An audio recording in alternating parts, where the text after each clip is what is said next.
finally have everyone back up again. And thank you. I'm being congratulated for being a marathon runner in this session. Thank you very much for that. But oh my God, you guys are even better because you have to listen and absorb and actually take it back into your jobs. I can go back tomorrow and say, hey ho, the next time I interview someone, I know what I'm going to ask. Thank you for doing my prep work for me. But thank you for coming back. This is a really important session and very close to my heart.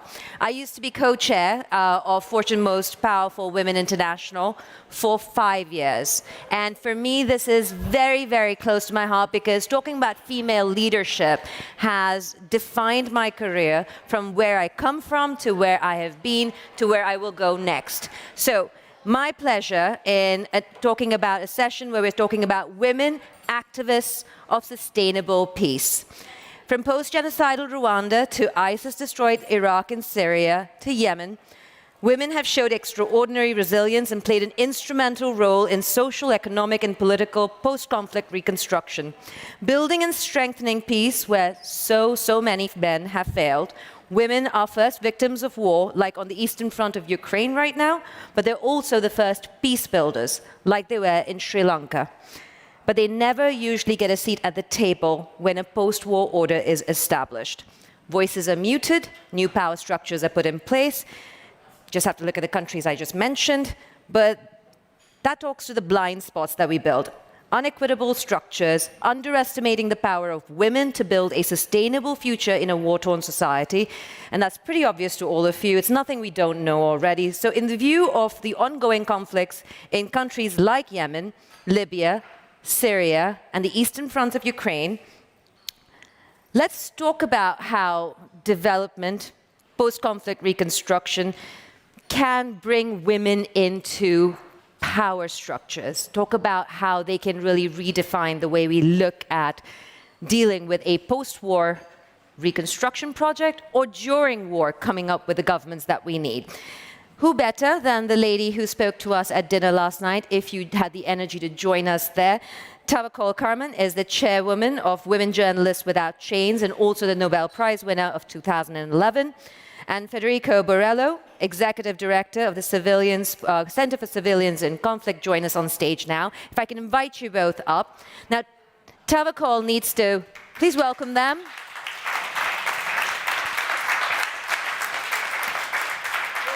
Pick a chair. This is a free-for-all. We're very relaxed here. And Tawakkol has to go, but we're gonna chit-chat together for about 30 minutes. So please ask them the questions you want to, because this is how we are going to empower female leadership in countries where they are absolutely terrific at doing the job, just not recognized for doing it.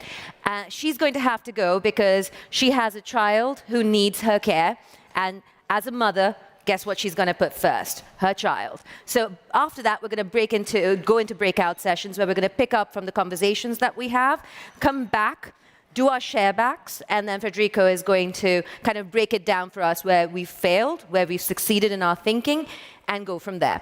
So I hope this is going to be an exciting session. It's one that really spoke to me, and I was very excited to come and do this entire project just for this conversation. So no pressure. Give us an idea of your journey. There we go. I forgot about the job. Give us a perspective from your journey of how you've seen the role of women. Yemen's still in crisis. We keep forgetting that Yemen's still in crisis. All the countries in that region that I talked about still in crisis. And the women that I've spoken to over the last 6, 7, 8 years have been driving forces. But when you listen to the news or watch the news or watch people who come in to do the negotiations, you don't see the women. Afghanistan's become another version of that. So describe your journey, your learnings from it, and where you want to go from here. Okay, thank you so much. And I'm so happy to be with you again. And it's very important when you talk about women in my country, women in Arab world, to remember how brave women they are. Those brave women who decided to change the world through changing their destiny and their countries' bad systems, the systems of corruption, the system of injustice, the system of terrorism, and the system of tyranny. I raised in a country that suffered from poverty, from ignorance, from disease, from wars, from terrorism, all that under the rule of the dictator Ali Abdullah Saleh, the dictator who ruled Yemen more than 33 years. While we are a very rich country, a very peaceful country that is known as a hospitality, country and a civilized country, which is, ruled by two. In the history, Yemen was ruled by two queen. Women, they are, Queen of Sheba, Balqis, and Queen Arwa. And we have a very long, history also with democracy before, all deterioration, it's thousands of years under also the rule of the Queen of Sheba. So we have also resources, oil, gold, fish. We are not that, poor country that, was, portrayed by the dictator himself. And also we are not that much, violent country that also the dictator, wanted to portray our country. He portrayed our country as a terrorist, a country who hosted the terrorism as an ideology, and also as a people, because that was one of the resources of his wealth. He used this card to, to blackmail the Western countries for having more money, and at the same time to make operation against, his people. And this is the method of every dictator in the region and maybe around the world. They use the terrorism as a tool to blackmail the Western government, and at the same time to make more operation against, their people. They produce the terrorism as ideology. They encourage them, and in some countries they feed them with money, with weapons, etc., etc. And that is what happened under the rule of the dictator Ali Abdullah Saleh. And when I started my journey, okay, my country doesn't deserve all this.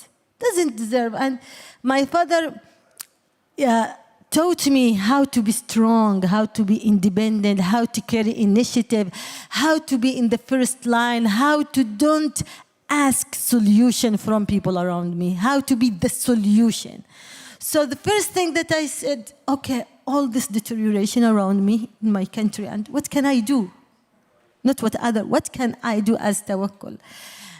I am so proud of me as Tawakkol, as a human being. I'm so proud of me as a woman, and I am so proud of myself as a Yemeni that should do something. So because of that, I decided to make the solution, and the solution should start from the bottom, from the head. I always believe that if you clean the stairs, you should start from the first level. So this is okay. How to clean my country from all this chaos is first I should start with the dictator himself, because the dictator is the resource of all this deterioration.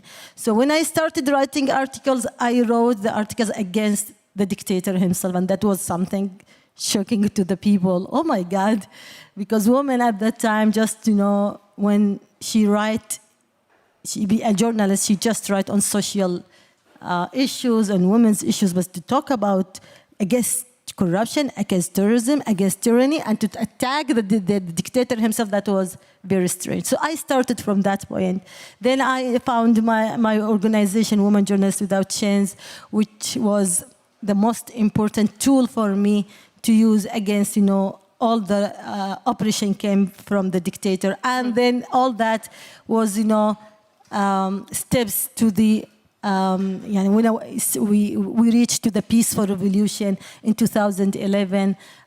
Before that, I organized hundreds sit-ins and demonstrations in front of the cabinet calling for stopping the war, because the war in Yemen was before the war that you heard about it. The dictator waged a lot of wars inside Yemen as a tool, as a method, of divide and rule, and against the human rights violation, etc., etc. Every Tuesday we made demonstration against him, and then we made the peaceful revolution, and then we could force him to step down in peaceful way, and we made the first victory when we pushed the dictator to leave the authority peacefully. Then we made a great national dialogue. Then now we are facing the counter-revolution led by some of the countries in the region that they don't want democracy, and they don't want women to prevail the battle of democracy and freedom. And we are still in our battle for freedom, democracy, and rule of law. We didn't give up. We will not give up, and absolutely we will be the victorious in the end. I know there'll be a lot of questions about how we deal with external factors that come in to destabilize a country and the role of women in that. Federico, here's a question which is relevant, and I wonder if you could answer this, and it'll help us shape our workshop as well, is when you see a situation where civilians are put at risk in uncomfortable situations, east in front of Ukraine, for example, it's mostly women left there, and it's elderly women who are left there in the millions. Afghanistan, the issue is now women again. These are women who stood up, went to parliament, fought for their rights, and we were the first people to walk away from them again. How do you connect the dots where these are women who are sustaining society, but at the end of the day, they're the first people to be sacrificed when there is a negotiation on the table? Yeah, thank you. So first of all, thank you to the BMW Foundation for inviting me to speak here. It's the second time that for mysterious reasons I'm placed on a panel with Tawakkol. So please empathize with me. I'm next to a Nobel Prize winner. And also her best prize, I find, is the Most Rebellious Woman of the Year by Times Magazine. Is that right? I actually envy that more than the Nobel Prize. I don't know about you.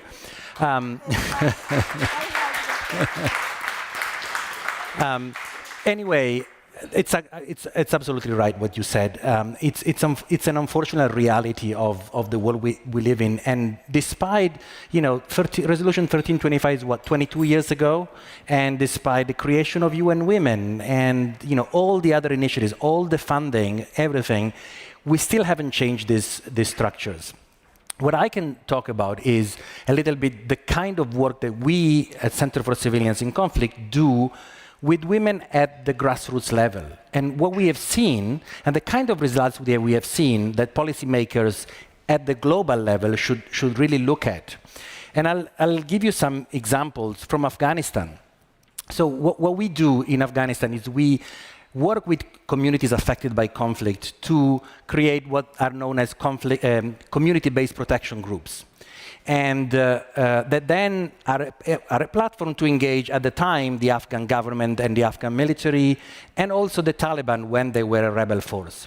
And so when we started this dialogue with the community, they first came back with a list of members, and they were all men in their 60s or 70s. So we started this dialogue about the need to include more, not only women, but also youth, etc. And over time this worked, and we were able to include women. Then we started these meetings, and what we saw was that the women didn't say a word, that only the men spoke.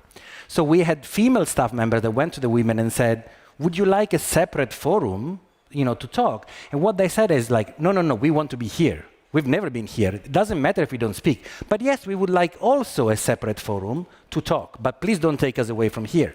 So we helped them create this forum, and from this forum, some key demands came from the women, right? So one of the demands was, when we go to the market every day on this road, there's mines.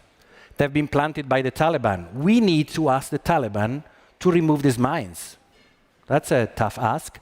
So then they brought this back to the broader community-based protection group, and then this was brought to the Taliban, and they removed these mines from there.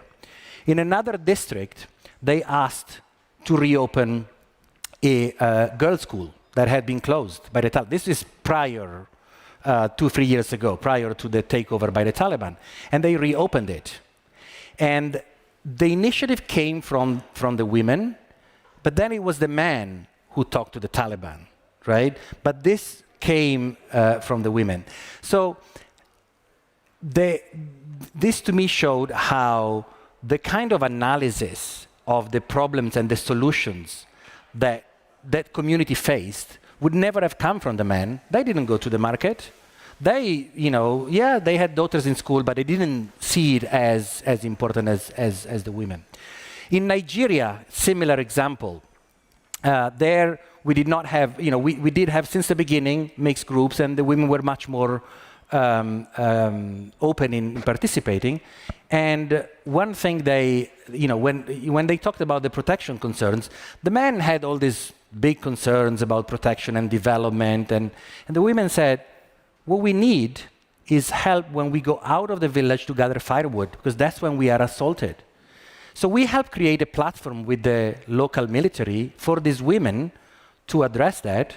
And when the military heard that, they said, oh, that's easy. We're going to provide 12 men every day at 4 p.m. to go collect firewood. They did it, and things changed dramatically.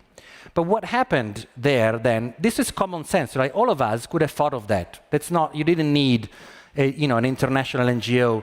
What wasn't there was the platform, was the trust, was the place for women to address what, in that context, is policymakers, right? But once they got that platform and they got that empowerment, they didn't need anything else. So those are the kind of examples that we need to bring to the attention, because they can be replicated at all levels, but they're not often, that doesn't happen often because of the structures of the societies we live in. I think there's also a question of, once we give them that platform, do we take it out from under their feet the minute it's just not convenient? I want to take a couple of questions very, very quickly so that we can A, let Tawakkol go, and B, go into our workshops. So questions about women, in war zones and how to give them a bigger voice. What do you want to know before you do your breakouts? Who's going to go first? Who's going to be brave? It's only a Nobel Peace Prize winner. Yep, right here. Thank you so much for your life's work, both of you. And I'm here to ask you about, we're here at the BMW Foundation, responsible leaders, many of us are. And I'm curious, what do you think your strongest leadership trait was to allow you to be the leader that you are? And which one are you working on the most to continue to give you power to do your work? Okay, thank you so much. Before answering to your question, I want to say something about the Afghani woman. And No, go on. I'm just checking on something else. Okay. And my baby is sleeping now, so no hurry. I want to say something about women in Afghanistan, and this is very important. Not just women in Afghanistan, women in those countries that suffer from conflict. It's very important when we talk about women, when we talk that we should support women. It is very important to support and this is what I said today in the discussion in the conference, that it's very important to support their causes, to support their struggle, to support their dreams, more than supporting themselves as a persons, which is very important, empowering those women. But it's very important to listen to their demands. For example, what happened in Afghanistan, I call it that hand-overing the authority to Taliban, that collapsed all the struggle of women in Afghanistan. That collapsed all the struggle of people in Afghanistan toward reaching, to democracy. That also make the ugly of the face of some of the Western governments, and especially America, that they don't care about women's rights or human rights when they hand over this power to a fascist group like Taliban, and to leave war there, collapse the country, and leave the country in disaster. Poverty, no democracy, and the same thing happened in Iraq. The same thing happening also with Arab region, especially with Arab Spring countries, leaving women alone, saying that we support women's rights while women are in the field looking and struggling and sacrificing their lives and their children's lives, and they live in a very bad, environment just for freedom and democracy. And when the Western governments make alliance with those dictators who killed women, who arrest women, there is tens of thousands of women, in Syria being raped and being killed. If we talk just about women, we don't talk about Syrian people. Been raped, killed, and they flee their millions, their countries, because they just ask for freedom, and the Western governments didn't do enough to stop the dictator Bashar al-Assad. The same thing in Yemen, to stop war in Yemen. The same thing in Libya. The same thing in Sudan now after the coup in Sudan. The same thing in Egypt with the coup in Egypt. So this is the women issue, and now we are suffering. Maybe the war will happen between Russia and Europe because of the Ukrainian issue, and this is one of the results of the bad policy to the aggressive rule of Russia on supporting Syrian dictator. Because they didn't move from the beginning. They didn't see to the women's rights, human rights in that peninsula, in that piece of the of the world is something matter to us. Yeah, Something matters. So again, to support women's rights, it's very important to support their struggle, women, in the field. So your question about what is the motivation, what make me go on the street, the same thing that I said in the beginning. It's the crisis around me, in political, in economy, in social, in everything. So how can I do this? Those crises made me strong. And those crises that will continue will not weak me and will not weak any other woman in the region. No, they will not make any other people in the region. We decided to reach to the freedom. We decided to reach to the democracy. As long as there is a dictator there, we will continue our struggle. So we will not lose our hope. And I was hoping that to think now instead of talking to you about we are struggling against the dictator, we are struggling against corruption, we are struggling against the injustice, to tell you my effort and the effort of women in building the country, in development, our effort to fighting climate change, for example. And that was in our agenda after when the first step of the revolution, when we forced the dictators in the region, not just dictator one, 8 dictators, we women and we people in the region forced them to leave in 10 years. Just 10 years. We forced the dictator of Egypt, of Yemen, of Tunis, of Sudan, of Algeria, of Libya, all of them to leave. And in just 10 years, and that is a big victory for us as a woman. And when we enter to the transitional period, when we started to write our constitutions and laws, we did a great work to guarantee women's rights and human rights and social rights and business rights. We made a great victory. But then the coup came, the war started, and the Western governments, unfortunately, became silent. Became afraid from democracy result. And now they are paying the price of being afraid from the will of people. Because when they became afraid of Russia and of Syria, they gave Russia the power. They make Russia stronger. And that's make Russia now think, and say that they are strong, even as they become silent. When we occupied Syria with Bashar al-Assad, we support Syria and the Bashar al-Assad dictator, and they didn't say anything. We have a hand in the Mediterranean, and they didn't. Okay, now we have the power to do something in Ukraine, and etc. and etc. Again, we will not give up. This is our battle, and now the Western governments should realize that it is their battle. And when I talk about Western, I'm not talking about government, about NGOs, about media, about activists, about even the business sector. There is some of the business sector that they don't want to talk about these things. But also, I know a lot of people that they were really interested, and they're very keen that the change in this peninsula is also will guarantee our benefits there.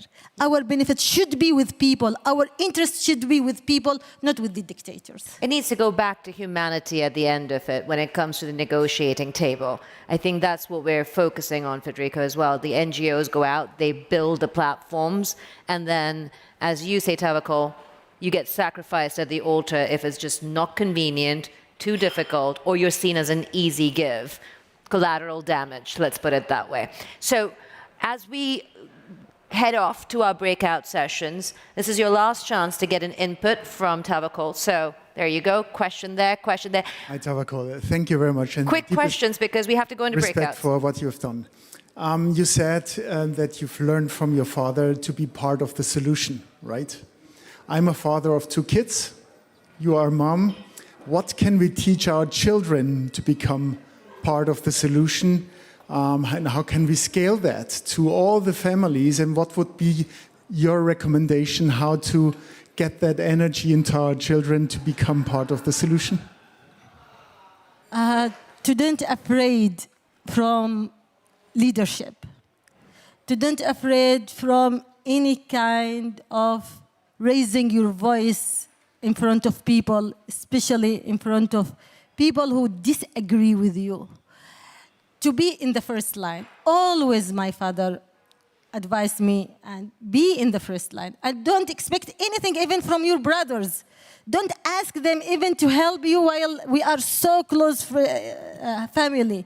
I remember when I was a kid, if I want, and this is tradition, if girl want to go outside the house, especially after 5 p.m., she has to take her brother with her, etc. And my father would refuse that at all. You shouldn't depend on him. You should depend on yourself. Go alone, walk, rent a car, rent a taxi, rent a bus alone. And that was so he made me brave from my childhood. So it's very important to raise your kids to take care about people, to take care about, not to be selfish. Always, they have to carry the initiative. Be in the first line. Be leader. Don't afraid from any consequences. Always say the truth. Always be brave. Be brave. Always say, I am here. And there is always, I said this poem in Arabic, and then I translated with the bad translation. My father raised me that إذا القوم قالوا من فتن خلت أنني عنيت فلم أكسل ولم أتبلد. You should keep, you should. It's a very beautiful poem. It means when the people ask who is the guy, who is the person will do something, who is the person? I say, I am. Then I will not be lazy and I will not be stupid. So always say, don't be shy to say, I am the one who will do it. I am the one who will solve it. I am the one who will be in the first line. And people in Yemen didn't believe me until they really see me in the first line. I didn't say that I am a woman. I was the only woman who was walking in the street, telling Yemeni people, encouraging Yemeni people to raise their voice. Wake up, we have to save our country. They didn't believe me until they took me to the prison, until they attacked me, until they closed my organization, until they threatened me. So I was in the first line, and I didn't, I wasn't afraid from anything. So for your kids, for my kids, they should be in the first line to make people convinced on their cause and on their dreams. First in line and be brave. Second question, very short question, very short answers from both Federico and Tawakkol. Yeah, very, very inspiring. What was the most difficult challenge for you in this endeavor, and how did you overcome it? What gave you the power to overcome that? I'd like to actually put that to both of you because you're dealing with it on multiple fronts as well. So Tawakkol, go first and then Federico. Look, the biggest challenges, again, it's dealing with the Western policy makers, Western governments, because unfortunately, until now, their values in one side and their acts in other sides. And this is very something frustrated me and people around the world. And it is not just people in Arab region, even people in Latin America, in Africa, all of them, they will say the same thing. What we are waiting from people, not from people, from Western governments to implement their promises to the world, to their nations, on supporting democracy and human rights. If they were with us, and when I say that they're with us, that means that I'm calling them, that doesn't mean that I'm calling them to military interfere in our countries. No. If they were with us in our dreams for freedom and democracy, and they didn't make any kind of alliance with the dictators and with counter-revolutions, you will not see all this chaos and wars. And we made a lot of mistakes. I don't say that we are, we did. We did a lot of mistakes during our revolutions, but it is mistakes. It is political mistakes in the constitutions, in the dealing with other parties, etc. We did all the revolutionary in Arab Spring countries. But what they did on supporting the dictators, what the dictators did, it's crimes. It's war crimes, killing people, waging wars, supporting terrorism, putting people in the prison, etc. So that is really the most important challenges that we are facing. And frankly, in the beginning of the Arab Spring, that was it was simple to convince them on our peaceful revolution, so they've been convinced and they started, and then they changed their mind. And now they changed their mind on supporting the people. They will change after they see their result with abandoning the people in the field. So I hope this challenge will not continue. That is the biggest challenge for us. In general, we are strong enough to continue our struggle and to be the victorious. I want to end my interview that with all that, there is a very important question people want to ask me. What do you think about the future? Are you optimistic? Are you not? I said, absolutely, I am optimistic of the future. I knew very well that the destiny of any people around the world, when they decided to make change, they make it. I know the destiny of our people. When we started to say no to the dictators and go to the street and decided to change our destiny, we decided that we will reach to democracy, we will prevail this battle, no matter how long it will take. No matter it will take 10 years, 30 years, 100 years like you do in Europe and in West, no matter. But at the end, people will reach the democracy. But I know that we will not take all that time. I know we will not take all that time. We hope that Western governments wake up and started to do their responsibility to make the journey for democracy for us very short. Otherwise, we will win this battle. And absolutely, my kids and my grandkids, will see that time. Thank you so much. Federico, if you can answer the question too. Yes. Are you leaving? Yes, I have a 10-month boy, And Perfect. yeah, I didn't see him since five hours. No, you are absolutely free to Yeah. go. As I said, we completely understand that Thank you you have so much. priorities. A round of applause for her as we continue our conversation with Federico. Thank you.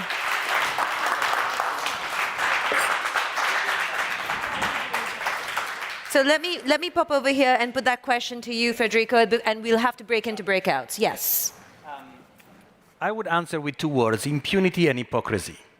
The main problem for our work is today that there is a pervasive climate of impunity. You have, on the one hand, authoritarian states like Syria that deliberately kill civilians and don't hide it anymore, because 20 years ago you would hide it, now you don't anymore. You have armed non-state actors that make the killing of civilians their primary, or rape as a weapon of war, their primary tactic to control a territory, control a population. And on the other hand, you have Western or democracies that preach the right thing, sign the right treaties, say the right things when Assad bombs people. But when their ally, is this Chatham House? Not really? Nope. No? Okay, doesn't matter. When the Saudi-based coalition bombs a bus with 43 children, then there is not much of an answer. When the US military kills 10 people in Kabul, it was a mistake. And no one was held accountable because we followed all the procedures. So this hypocrisy, that makes it difficult to go to those, who perpetrate these serious crimes, because there are double standards. Well, what we're going to do now is break out into groups of 5 or 4, depending on how many of us are here. We're going to meet downstairs. I think three meetings will be here. 3 groups can be here. The rest can be downstairs. Federico's going to go around all your groups and help you kind of think through the 3 main questions that have been put up. And the screen was supposed to give me your 3 questions. Can we have that up? I think the 3 questions for our working groups. Guys, do we have that? Someone pull it up. Otherwise, we don't have a workshop. Right, guiding questions are for you to discuss in your workshops. How can peace building be designed in a more inclusive manner? What are the main obstacles? How do we make sure all relevant voices are included and have a share in new power structures? And what are typical blind spots in such processes, and how can they be overcome? So remember, putting women at the heart of this. Please do split yourself up in groups of 5. Grab a drink downstairs while you're at it if you need to. And of course, Federico will come around and answer any questions to kind of guide you along your way. So we'll see you back here in about 25 to 30 minutes. I'll give you a shout when we're ready.